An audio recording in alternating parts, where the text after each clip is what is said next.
From the darkest reaches of space to the deepest corners of your mind. Welcome to From the Void.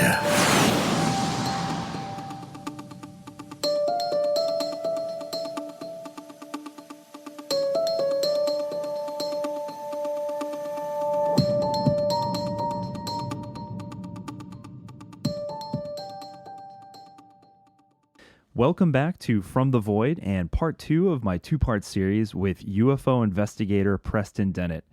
If you haven't heard part 1 yet, I'd highly recommend hitting pause and listening to part 1 first. If you've already heard part 1, then welcome back to the conclusion of UFOs and Catalina Island.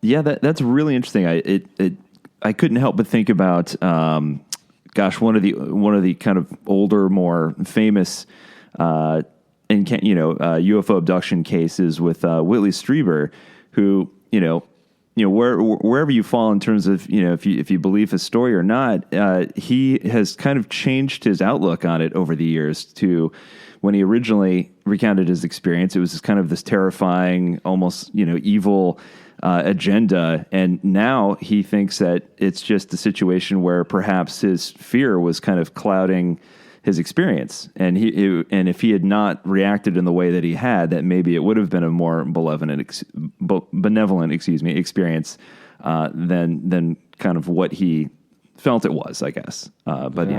He was a horror fiction writer. Remember, That's what he did, which I think was probably in part because of what he was experiencing, which did cause a big fear response, and he was working through his fear by writing horror novels.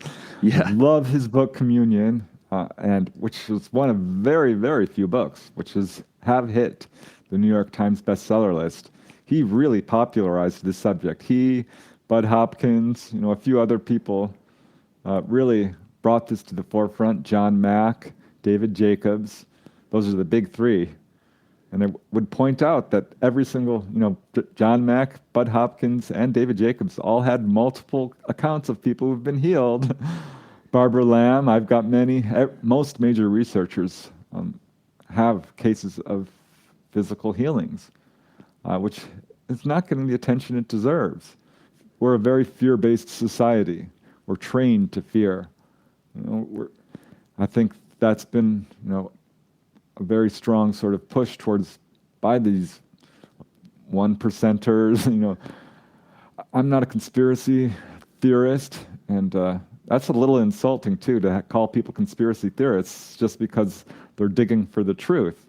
And the fact is, there is a conspiracy. There is. It's demonstrable. There's a cover-up. Don't tell me there's not. I can prove it. It's easily provable. So we're dealing with a very tough situation right now. The government cover-up is not over. It is still in place. There is still a very tight security lid on hard UFO evidence. The crash retrieval phenomena is a perfect example. This is the best evidence we have, and none of it, zero, is in the public arena. And that's got to change.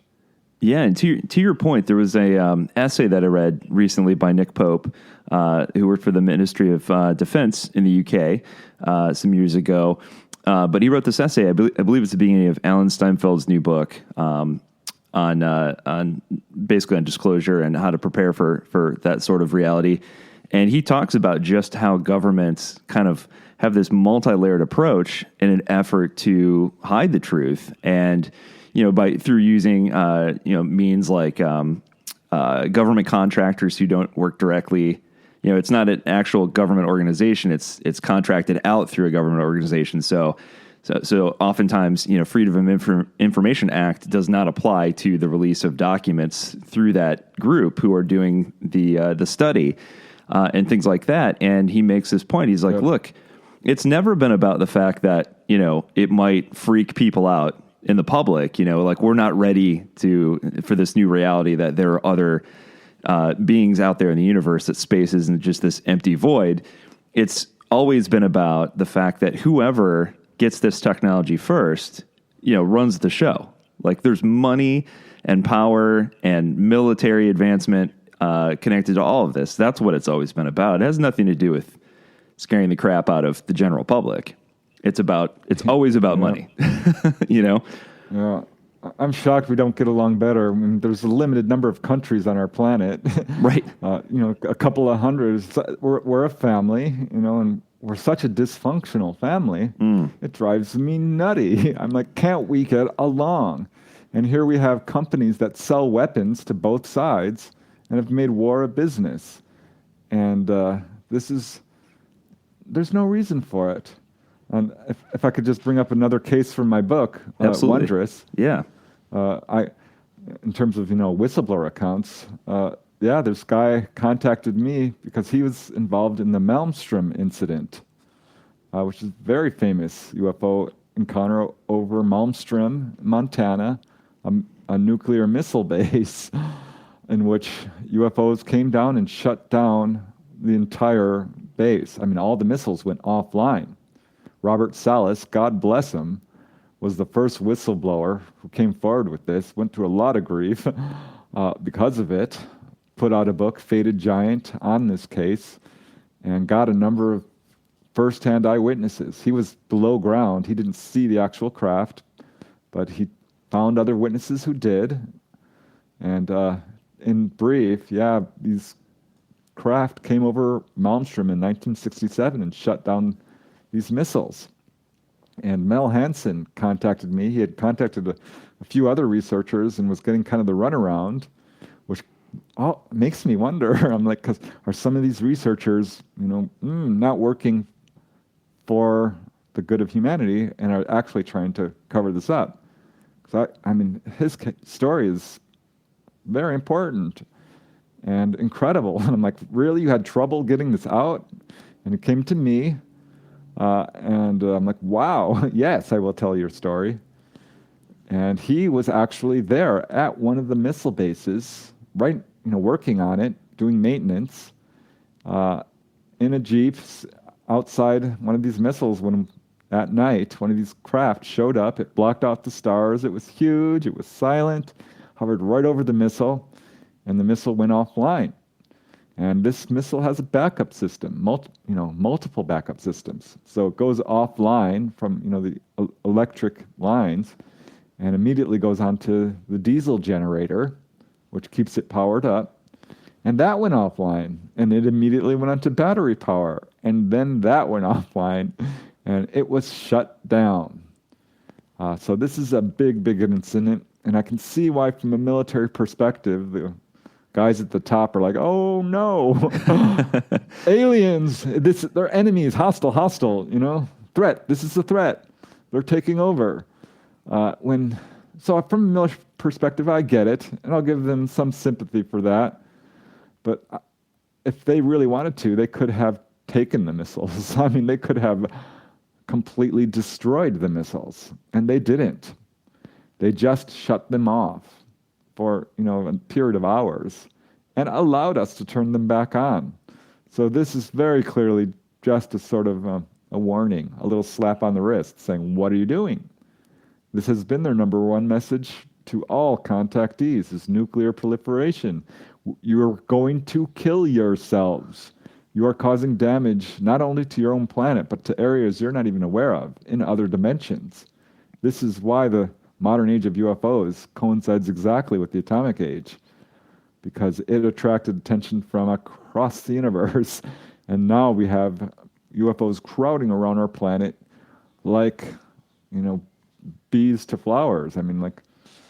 There's a lot of activity. The super wave began in 1947 and hasn't really stopped. And that's no coincidence. They are here because they are trying to stop us from destroying our planet and here to watch us as we do it. So I think that's the real thing that's going on here, is we are at a real crux in our civilization. We are facing an existential crisis. Absolutely. And I know skeptics out there would say, well, how do we know it's not enemy forces who are just kind of observing and using, some sort of new technology to mess with our nuclear sites and our nuclear silos? But this has been reported as having happened in the former Soviet Union as well, right? This has happened in other countries where these UFOs have shown up outside of military bases and outside of nuclear sites and have done the same thing to, our enemies as well. Yeah, I would point to the book by Lawrence Fawcett and Barry Greenwood, the UFO cover-up, or Clear Intent. It was republished as the UFO cover-up, but it was really published as Clear Intent, where they've hovered over many, many of our Air Force bases. And I have to tell you, anything nuclear, whether it's a power station or a guided missile cruiser or a submarine with torpedoes on it, has attracted UFOs. I talked to one guy, Gary Wagoner. He was stationed on the USS Long Beach off the coast of Catalina, and they had a UFO incident. This is a guided missile cruiser, nuclear-powered guided missile cruiser. Talked to another guy, Ray. This is a great story. This is in my book on USOs, Undersea UFO Base, which is really about the Catalina Island complex of sightings of USOs. But this story, he contacted me because there's not a lot of information out there about USOs, and I was kind of reluctantly dragged into the whole USO phenomena.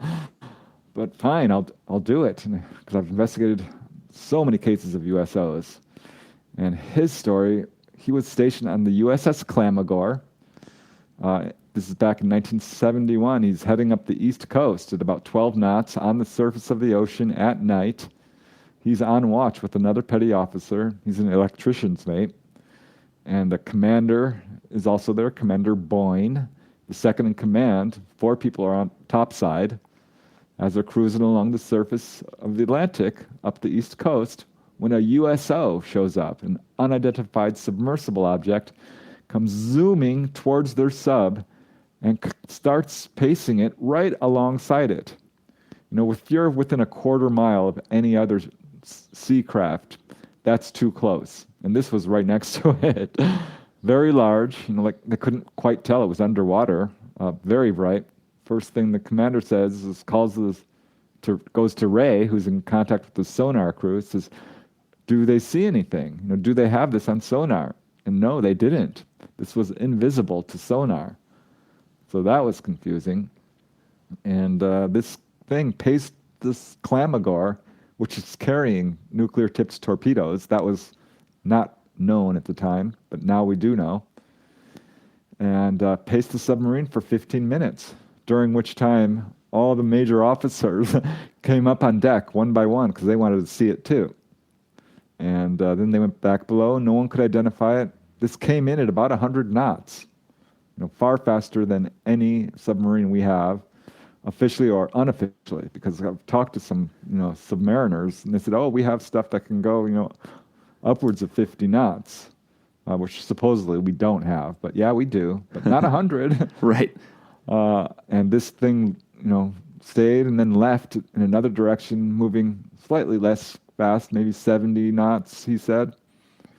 And the second in command, this I don't know, makes me laugh. It shouldn't, because it's very serious. But when I heard it, I'm like, oh my God. The second in command turns to Commander Boyne and says, sir, how do you want me to record this in the log? This is according to Ray Sachs, the guy interviewed. And Commander Boyne says, anyone who reports this kind of incident in the log does not move up in ranks. Wow. So it wasn't recorded. Officially, it didn't happen. I have to believe that Commander Boyne reported this to the Pentagon or to his superiors. I mean, he's very, very high-level individual here. But who knows? We have no idea. And how do you get information on this if it was never written down? That's been a policy to leave no paper trail. It's another reason why this cover-up has been so effective. Also because the ridicule factor was actually put into place intentionally to make people feel like idiots if they see a UFO. So this, Wow. don't get me started. I get so angry, and that's why I'm doing this. I want to see the darn Roswell craft. I have a right. Gosh, that would be interesting. Oh Just my to gosh, go inside and spin those little seats around and look at that panel.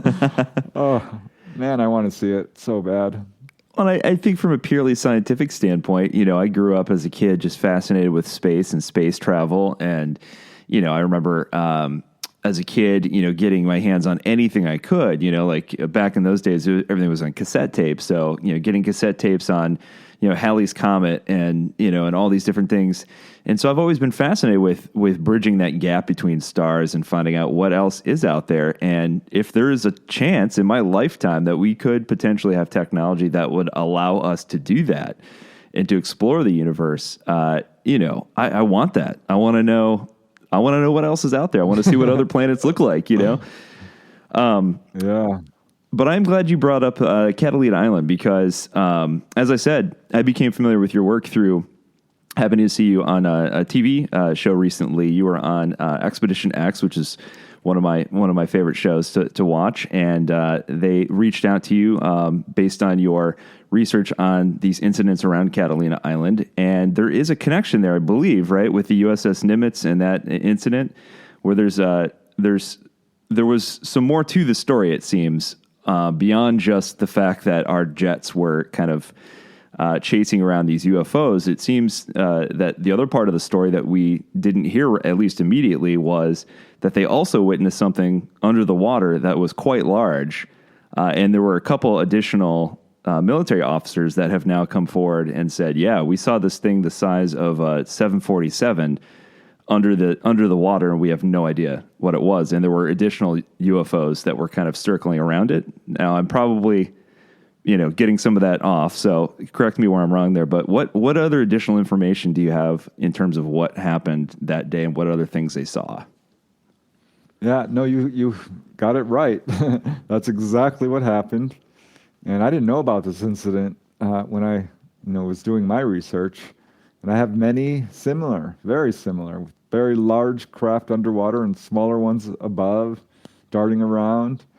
There is something about this area that is particularly conducive to UFO/USO activity. The Santa Catalina Channel, the San Pedro Channel in particular, this area, stretching north from, I'm going to say, the Santa Barbara, Channel Islands area, all the way south to, San Diego, even San Clemente, has produced an abnormally, disproportionately large number of USO encounters. And the Tic Tac incident was right there on the southern end, but I think it's definitely part of this whole complex of sightings. Every researcher that I contacted in Southern California who is based here has cases. I'm a relative latecomer to this field. I mean, this has been seriously studied for decades. Long before I came into this field in 1986, people have been studying this. And I will say, like Bill Hamilton, he has cases of USOs in this area. Robert Stanley, Yvonne Smith, Barbara Lamb, Ann Druffel. She was a pioneer in this field. She said in the 1970s, we'd have to study the Santa Catalina Channel. Something is going on here. And I've collected, documented some 150 cases of UFOs and USOs right in this one area, a sharply defined area, stretching back to the 1920s, actually. Really ramped up in the late 1940s. Since then, it's been high-quality cases pretty much yearly, well, multiple for that matter, which is just the surface, just the tip of the iceberg, honestly, because let's just say 1 in 10 people are reporting it. It's really closer to 1 in 100, but let's just say it's 1 in 10. And if you have, 150 cases, well, what's that? Times 10, that's, over 1,000. Times that by 100. Well, we're 10,000. I mean, this is getting astronomical. So there's something going on here. And that's when I started getting accounts of not 1 or 2 objects, or even 10 or 20, but I'm talking 30 or 40 or 50. I have 3 or 4 cases involving 100 or 200 objects. So that's when I started really scratching my head, because I had a number of contactees telling me, I think there's a base down there. I really do. And some weren't taken inside a UFO. They were taken to an underground base. I've got 4 cases of that. People taken from this area. 1 directly from Catalina Island, 1 from Malibu, 1 from the Channel Islands. So there, I think I can build a pretty compelling case for the existence of what might be an undersea base, UFO base, honest to God, in this area.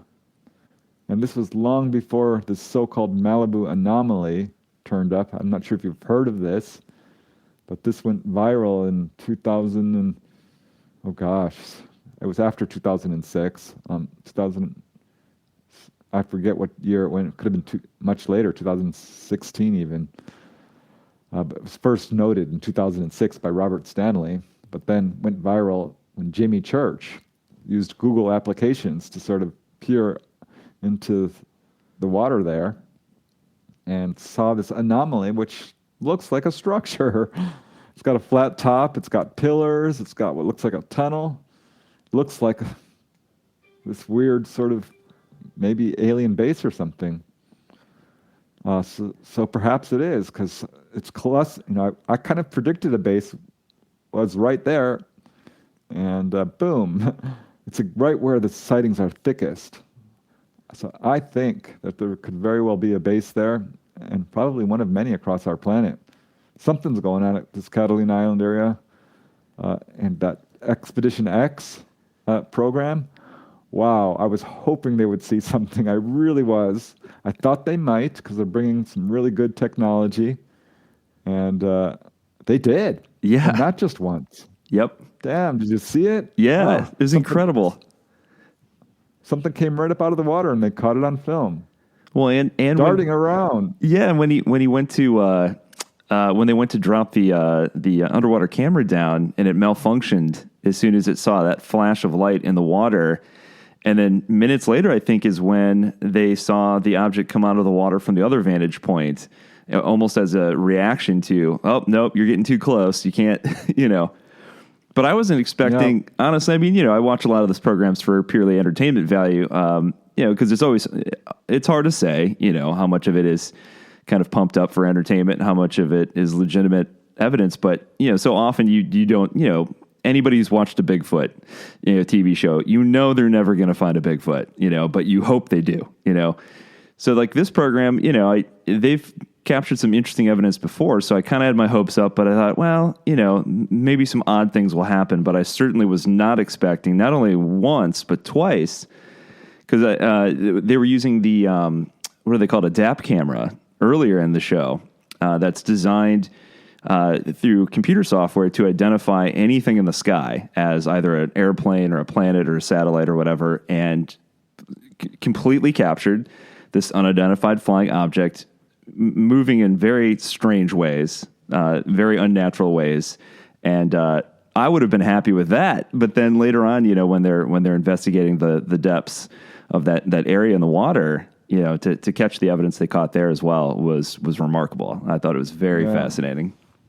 Yeah, I've been on a number of TV shows and reality TV shows in the news, and some of it is scripted. And, particularly you can kind of tell when people are acting. Yeah. Because, it's not, and I worry about that because having been on a number of shows, I've seen people's testimonies manipulated. And I worry about, just flat out lies being perpetrated on the public, which I think can happen and probably has happened. I've seen it happen. I'm not going to name names or TV shows, but there's a few who are certainly on my naughty list because I caught them in flat out lies, flat out. And I was on one TV show where they, handed me a list of questions they wanted me to answer, and then they handed me my answers. I'm like, wow, what? And yeah, once I was on the news, no less, I'm like, here's where a UFO landed, right in this field. And the newscaster sees a gopher hole, and he's like, "Oh, is that where it landed? Is that a landing trace?" I'm like, "No, that's a gopher hole. I mean, that's a gopher hole." Yeah. And he says, "Well, would you mind pointing at it and saying it's a landing trace?" And I just did a double take. I'm like, "Well, of course I mind." He says, "Well, just point at it. Put your hand in it." And I was wise enough not to do that because I have been burned a few times. Yeah. Where, they ask me a question and I tell my answer, and they ask me another question and I tell my answer, and then they switch the questions on me and Wow. put the answer to one question if you know what I'm saying. Yeah, exactly. They can make you say anything they want in very creative ways. And I know some researchers who are like, won't deal with certain programs. They're like, that's it. I am not doing it. And I've seen this. I feel like Expedition X is good.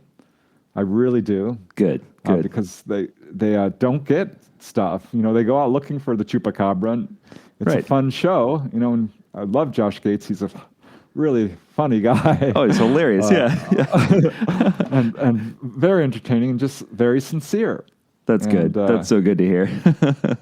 And you sort of get a feel. And they didn't, tear up my testimony and make me look like, kind of a kook. Yeah. Which has happened to me. And there are, some shows that have done really well. A lot of these shows are sort of just talking heads and you give your opinion on certain cases. But no, they dug in and they used some very expensive equipment. I mean, that camera you're talking about is no joke. That thing costs a lot of money. So I was very pleased with how that show came out. Oh, that's so good to hear. Yeah, and it's got to be frustrating from your perspective as someone who's trying to do legitimate research and move this field of study along, and to have to deal with things like less than scrupulous programs who are just trying to get viewers and entertain, and it's like that just continues to muddy the water, and it is partially probably why they had to change the name from UFO to UAP, just because UFO had been sort of, poo-pooed or had become this taboo term that had been ridiculed for so long. It's like we can't even use that term without somebody giggling, That's their fault. Right. They did that to us. Right, that's true.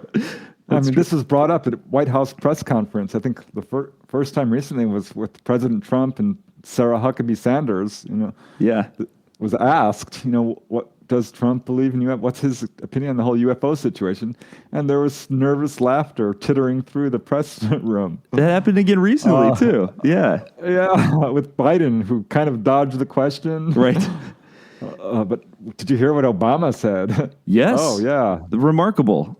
I mean, that's, to me, beyond even these credible witnesses like your Lou Elizondos and your Christopher Mellon and folks like that, certainly huge, massive credible people who have come forward to the detriment of their own careers potentially, and have obviously made huge contributions to stepping this thing forward. But a former president on national television admitting that, yes, UFOs are real, to the extent of what information he probably has, because as you said earlier, because we're so compartmentalized, I'm not convinced that any president has the full story, and is briefed on everything that we know. Right. Some did. I think the first President Bush, head of the CIA. I'll bet he did, yeah. Yeah, and Eisenhower, Truman, who allegedly started, the whole MJ-12 organization. Yeah. Some Kennedy was allegedly going to go public, and that was the force behind his assassination, according to a number of researchers who've looked into this. Wow. So I think all presidents are somewhat within the loop. Nixon allegedly saw the alien bodies and showed them to Jackie Gleason. Yeah, I've heard that. Yeah, which is a fairly well authenticated story. Yeah. So I wonder, how much they're all into the loop. And President Obama, when he went on a nighttime talk show, what was it, a late show, I think it was? Yeah. Said, what did he say? Oh, there's stuff I can't talk about. Yes. Like, talk about it. Please. What are they going to do to you? Right. What are they? I'm seriously. What will they do to you if you just say what you're holding back? Are they going to kill you? Well, this has happened. Yeah. People have died. I am not kidding. This is, been part of the people in the Roswell incident. Oh my God. There was some very suspicious deaths involved with that.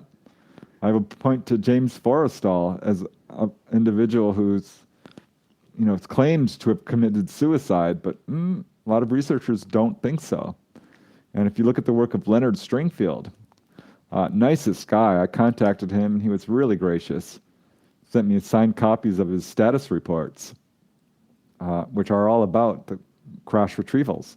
He was spearheaded the crash retrieval study, which was debunked for decades. This was an area of UFO research that researchers wouldn't even touch.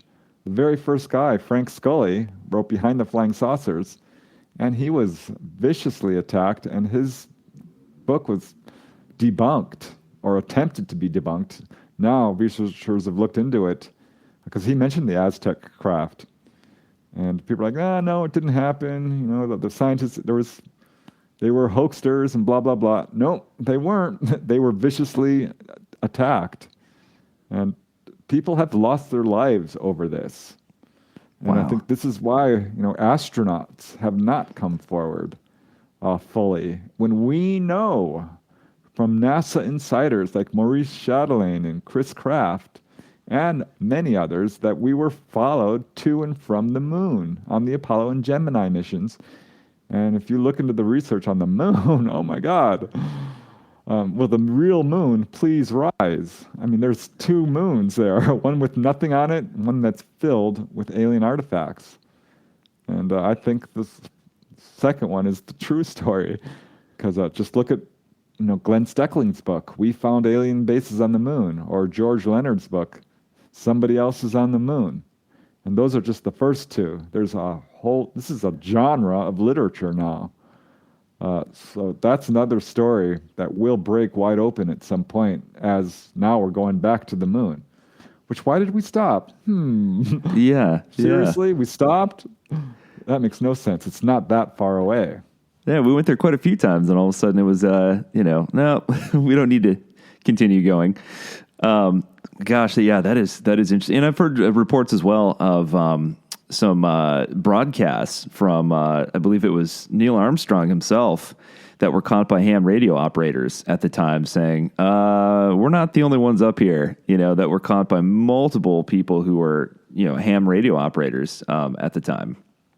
Yeah, Edgar Mitchell, is one of the few guys who said flat out, they're real, UFOs are real. Wow. I've seen them. He didn't say he saw them on the moon. He saw them while he was flying a jet, but he went full on forward. Gordon Cooper said he was there in Edwards Air Force Base, saw the film of a UFO landed on the runway. Many of the astronauts have made sort of veiled statements, but I think they knew a lot more and still towed the party line. I don't quite understand why. I hope one of these guys just flat out says, that's it, I'm done. Yeah. Here's what happened. Because it's going to come out. I like what Buddha said. Yeah. There's 3 things you can't hide: the sun, the moon, and the truth. I like that. You can't hide the sky. You can't. Right. So sooner or later, the truth is going to come out, and heads are going to roll. And I think if we just sort of forgive our government for the very bad way they've bungled this and say, listen, we understand, that why you covered up the Roswell incident. You were freaking out. They did release that press release. Right. Oh, if that had just gone forward, can you imagine a different world we'd be living in? Oh my goodness. If Tesla, if Tesla's technology hadn't been so viciously covered up, we'd be living in a different world. If the electric car hadn't been attacked by the oil industry, that would have been out decades ago. And now we're moving towards full-on electric cars. Yeah. We have much. The technology that's within military hands is 50 years ahead of everything we see publicly. Man, that's incredible. So, flat screen TVs, they're not new. Right. No. Cell phones, sorry. Star Trek got a lot of stuff right because it was already in existence. And I've been told by people who should know, who are in the know, that 20% maybe of the UFOs we see are our own. And I would caution everyone about the triangular craft because this is a big thing right now. Yeah. Yeah. I was heading that way, actually. That was going to be my because I know we're running low on time here. My last question for you was actually along those lines. So obviously we've seen a number of reportings of very different shaped aircraft. Obviously we have the traditional dish shape. We've got kind of these glowing orb looking UFOs. We've got the Tic Tac shaped ones, cigar shaped UFOs, triangular shaped UFOs. So in your estimation, based on your research and folks that you've talked to, are we dealing with, as you said, a certain percentage of them that are our technology, and then we've got some other that are off planet? And if so, the off planet ones, are we dealing with different alien races here? Like, who's piloting these things? Yeah, it's mostly grays. I'm going to say, by and large, what people are seeing is exactly what we think it is: ETs, piloted by grays. Human-looking ETs, so-called Nordics. I don't like that term because it's, not just Nordic in, terms of race. I mean, we've got people who are human-looking ETs who have dark skin. Look Mesoamerican or Peruvian or Middle Eastern. It's across the board. So there's grays of many different types, by the way. Human-looking, praying mantis, and what I would call strange humanoids of all types. Unique humanoids. Those are, I would say, the four main categories. And one I'm using a catch-all category because, there's robotic beings. There's very tall humanoids. There's light beings. It goes on and on and on. And the shapes of craft, I don't think any really convincing research has been able to tie the shape of craft to the type of being on board. People have tried, but very frustrating because we have boomerang-shaped craft. We have saucer-shaped craft, which is still the most common. But there's spherical. There are manta ray-shaped. There's ones that are not even asymmetrical, or symmetrical, rather, they're asymmetrical. All different kinds. Triangular, certainly. But this recent buzz about triangular craft being our own reverse-engineered craft, I'm like, hey, could this be true? And so I went back through my files, and I'm like, wow, I have surprisingly few triangular cases.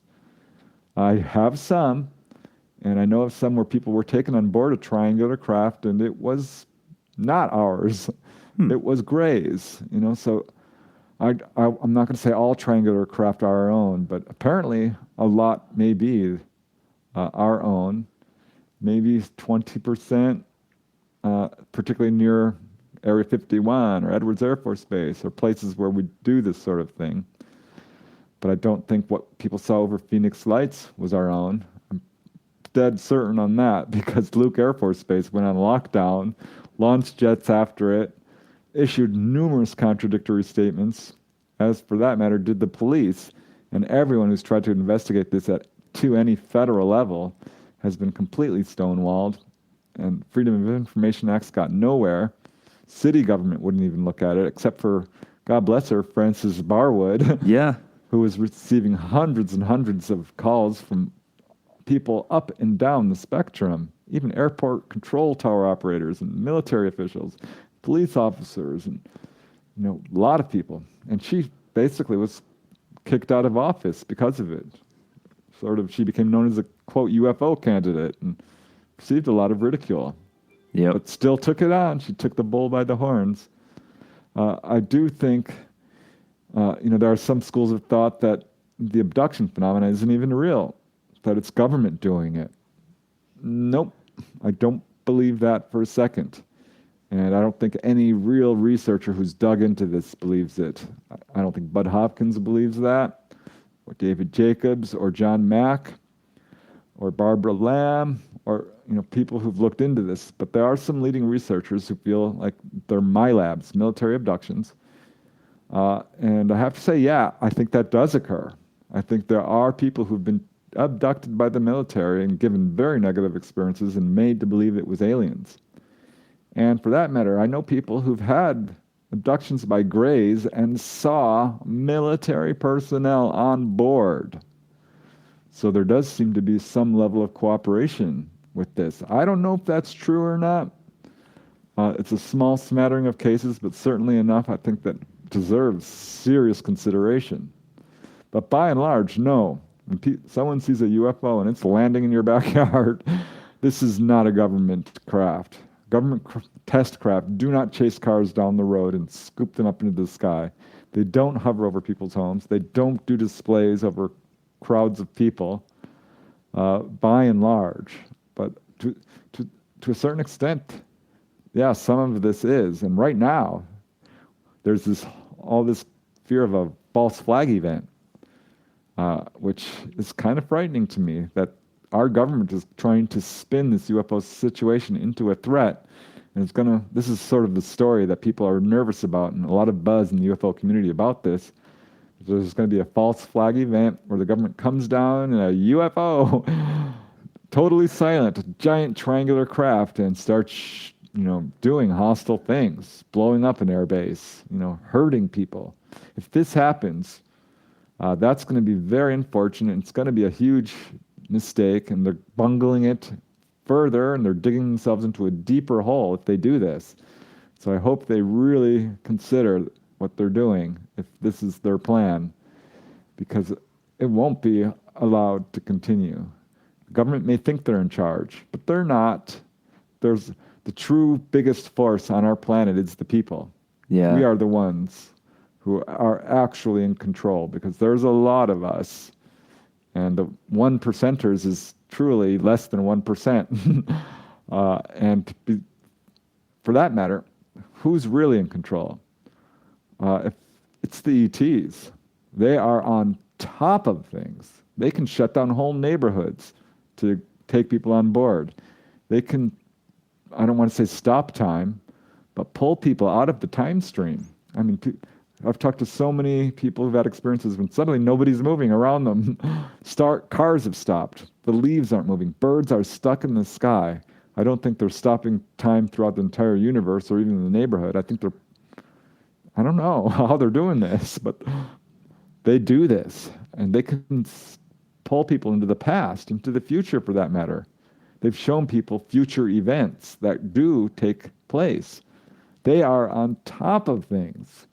They have really worked hard, I think, to study us and, really sort of guide us to a large extent. So I'm not too worried about our future, despite how rocky it is right now, because I feel like they're the ones who are in charge. And they have our best interests in mind for the most part. So I'm very interested to see what happens in this generation. I think we are going to have increasing steps towards disclosure. And once we have full disclosure, and by that I mean, the end game, show us the Roswell craft, that's for sure we will have open official contact. And for that matter, I think it probably will happen within our lifetimes. I think it might happen next month. I doubt it, but it could. Yeah. But over the next 10, 20 years, probably. And because I think the ETs are like, if you don't, we will.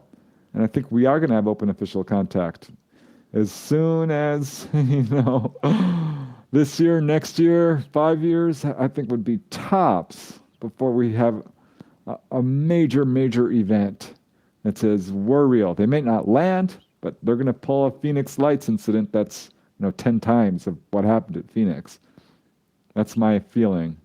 Yeah. Oh my gosh. Yeah. I can only imagine. And obviously, this is purely speculative. But assuming that there are multiple alien species who are visiting, I often wonder if they're in communication with one another, and as they're observing us, and they're like, man, these it's like a bunch of kids down there with dynamite sticks. It's like, when are they going to evolve to the point where they stop blowing each other up? And I kind of wonder. They're absolutely in communication. They are. They work together. We've seen that. They're very, very telepathic.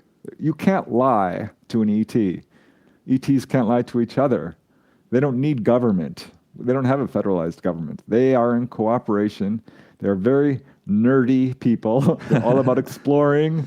They're all about science. They're all about learning. They're all about progress. Very, the only law, I've talked to a number of contactees about it, is moral law.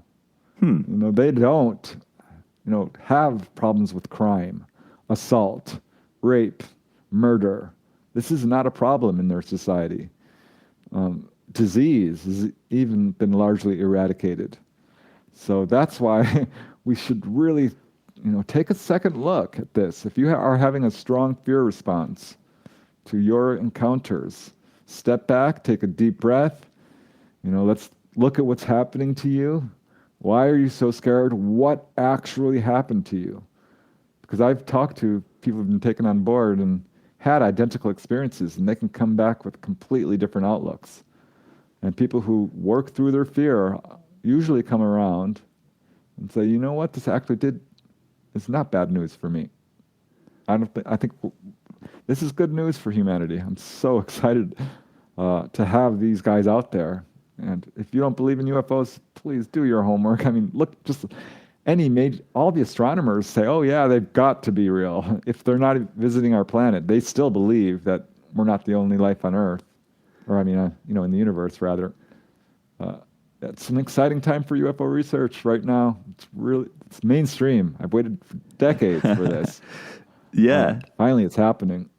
It's an incredible time. Yeah, it's amazing. I'm shocked and so pleased. That that this has come to a place now where average people who maybe aren't necessarily believers yet or weren't believers before. And I think healthy skepticism, of course, is great. We need that. But the fact that there are conversations happening now that wouldn't have happened if this thing wouldn't have kind of, come out into the mainstream. So, in large part, obviously, I'm hugely grateful to like Ralph Blumenthal and Leslie Kane, who put it into the New York Times like a year ago, and some of the other mainstream publications that really took a risk really to put this out there, but really got the conversation going and started to kind of push this thing along. So yeah. Lots of really wonderful pioneers in this field. Jim and Coral Lorenzen, they're my heroes. They started the first UFO citizens group. James McDonald, one of the first scientists to look into this. J. Allen Hynek, I'm going to call him a whistleblower. He came out of Blue Book in disgust. He's like, oh my God, they spent all money on Venus and ridiculing witnesses and ignored the best cases. And Blue Book didn't even get the best cases. They were routed to the Air Technical Intelligence Command. So lots of really wonderful pioneers in this field.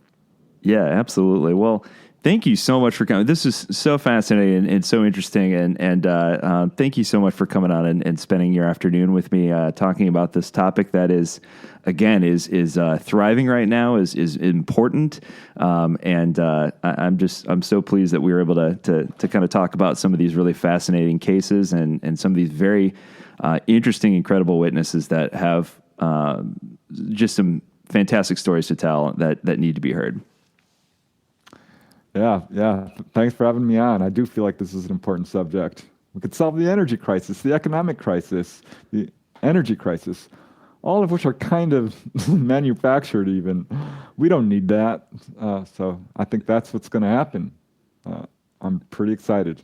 Yeah, thanks for having me on. Absolutely. I hope you're right. But yes, thank you. And we'll definitely have to have you come on again and talk about some of these more specific cases. But I know we could barely scratch the surface on some of the things we talked about today. But thank you again so much.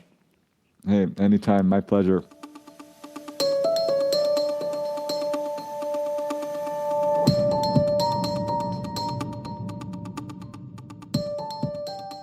What did the Navy pilots from the U.S. Nimitz see that day off the coast of California on that now infamous training mission?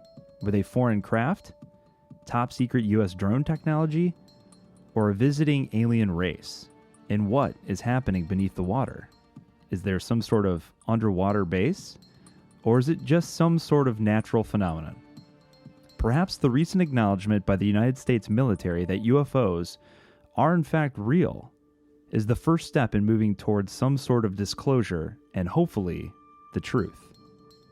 I'll be back next week with a brand new mystery, and as always, thank you for listening to From the Void.